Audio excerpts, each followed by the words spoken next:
Hi guys, welcome back to my channel. It's Rutendo Diobara. If you are new here, you are welcome. Thank you for finding yourself in this channel. Do subscribe.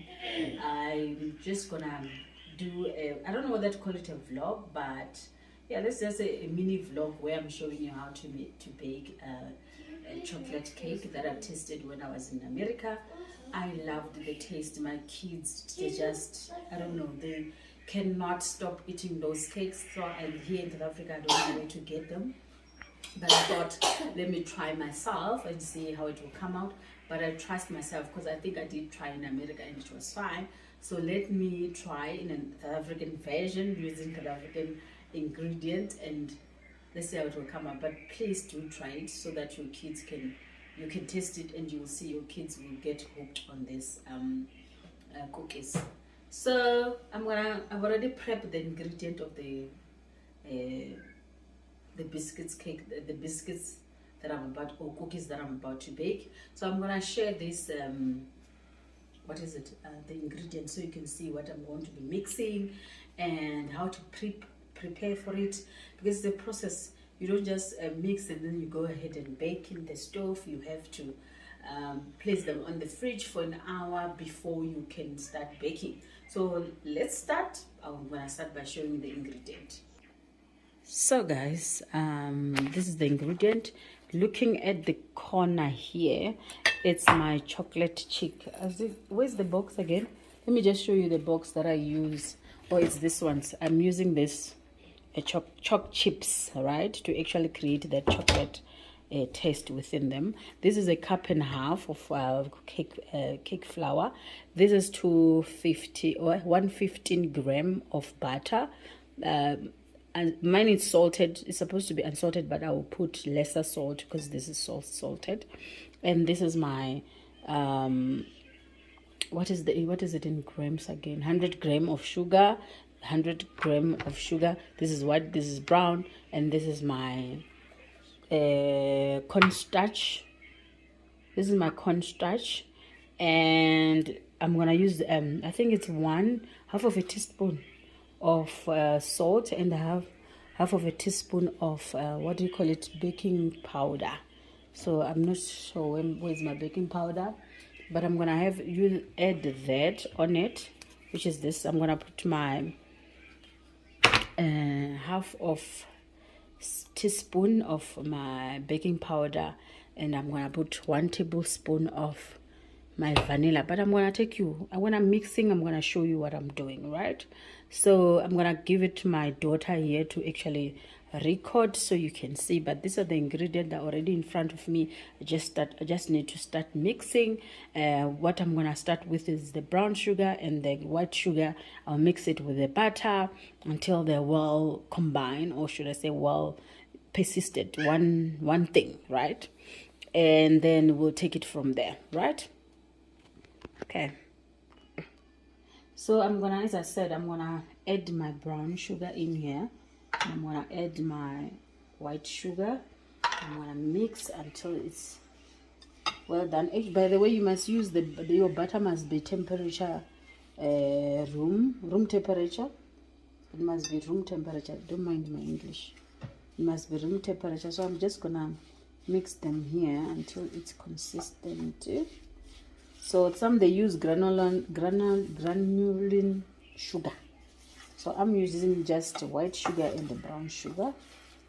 The taste then you see how consistent is it now after I've mixed. So after this I'm gonna go. So as you can see, because it's room temperature, the butter, it's so soft, smooth, and it's easy. It's well mixed. So I'm gonna add my egg in here. I hope nothing fall in there. You know, egg sometimes. And then I'm gonna add my 1 teaspoon of vanilla. So I'm using these spoons to measure. I'm gonna add, and then I'm just gonna mix those two until they are dissolved.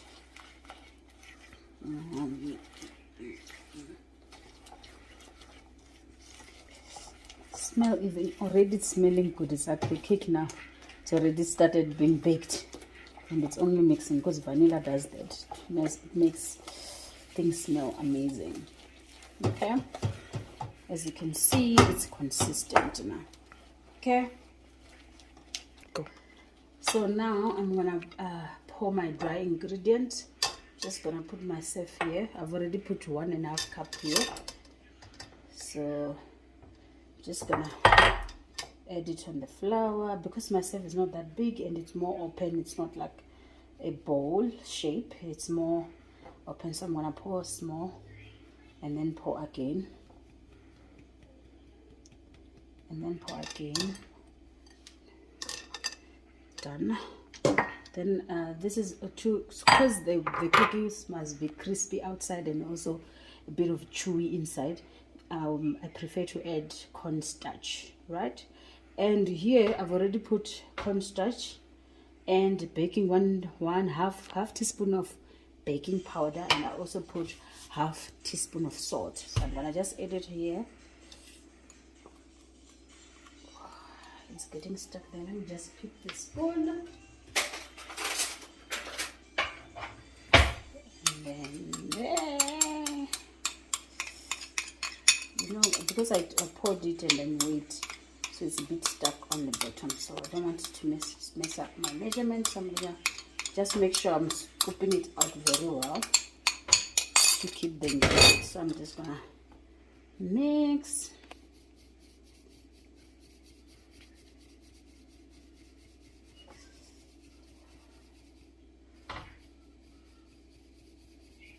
I'm just saving my salt. It's still there, just to make sure. Good. Okay, now I'm gonna mix.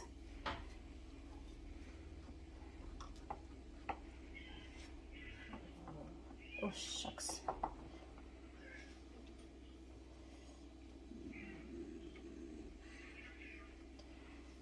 This is soft nicely.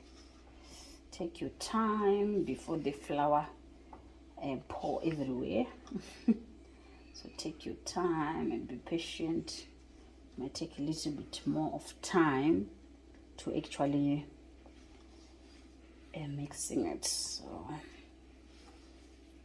let's just be consistent. You can see it's mixing very well and looking nice already, guys. Okay. And the other people, they prefer to mix this with some nuts, you understand. So me, I'm not gonna add any nuts because I love it with only chopped chips. So this is our version of chopped chips in South Africa, so I'm gonna use that. You see, it's nice, well mixed, as you can see, very nice. Okay, there we go. So as you can see, now I'm gonna pour 1.5 cup here of chocolate chips into this mixture. Voila! So why it's this many is so that we make sure that each bite of this chocolate cookies have some chocolate on it. So I'm just gonna mix it, make sure it's well mixed and these chocolates are all on the flour.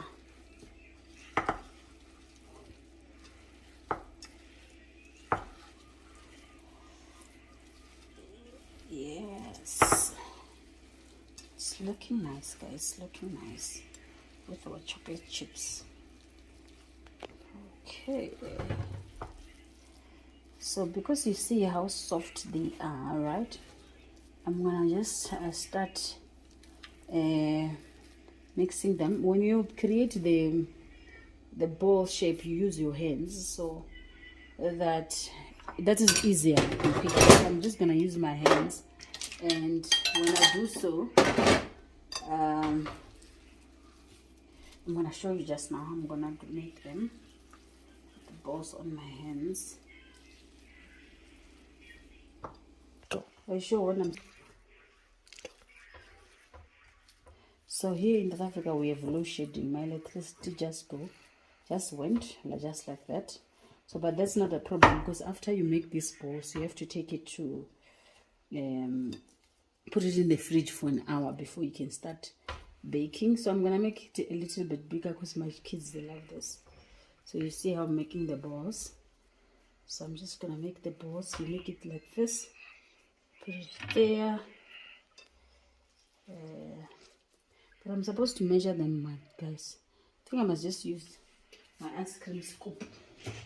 Make sure they are the same level of the cookies so that they can be cooked all even. Yeah? So you make balls like that. I'm just gonna redo this one because it's bigger.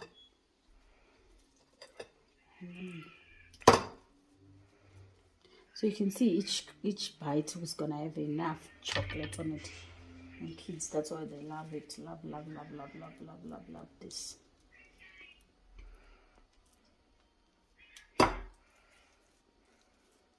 And you see, it doesn't get stuck on the hands at all.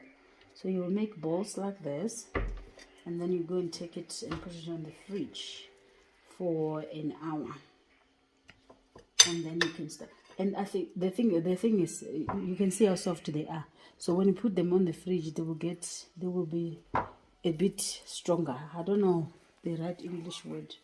They will be hard instead of being too soft. Right? So, and the way the chocolate is so rich on this thing, I just feel like kids should just eat one, because it's enough chocolate on one of these things. Just make them balls like that.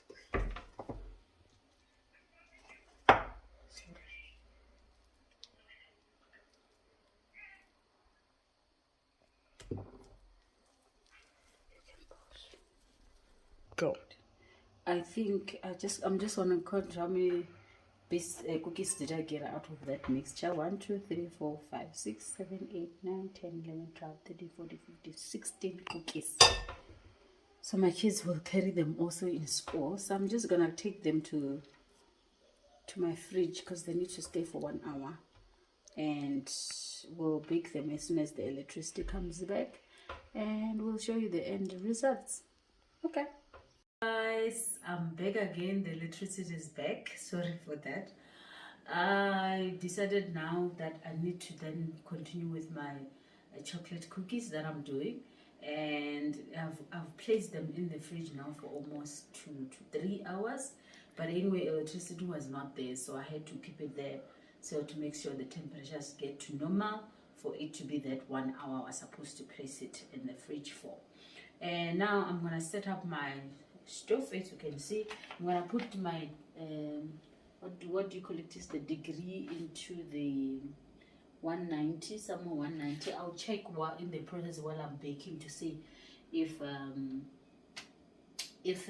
do I want to say, if it's going well. I'll come and check, and then I'm gonna put 20 minutes time because I need them to bake for 20 minutes. So I'm gonna go in my fridge, and before I go to my fridge, let me show you the time so you can see. See, it's past 11, so it's late, but I still want to finish so that we don't get any issues with the cookies that we already placed in the fridge. So I'm going to go and take them in the fridge, and then we'll start baking. Right? So here are my cookies, and you can see they're no longer even that soft, right? They're a bit hard. If you remember when I was rolling them, they were very soft. Now you can see they're hard. It's not. And now because there are too many here, I'm gonna take them out, put few, so that when they lay they create a nice cookie round. So if it means I will have to do it two times, I'm gonna do that. So let me just reduce this to less.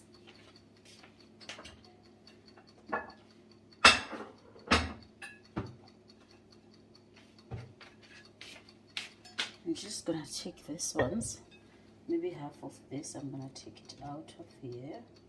You see, they don't even stick down. well behaved, these cookies. Okay. I'm just gonna make sure each one can create a nice round when it melts with the fire. So for that to happen, I must space them out. So I think this way will be doable.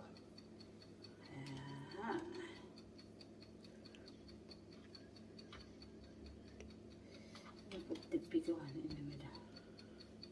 Okay, so you can see I'm gonna put them in the stove now for 20 minutes and 190 degrees. I'll come and check them.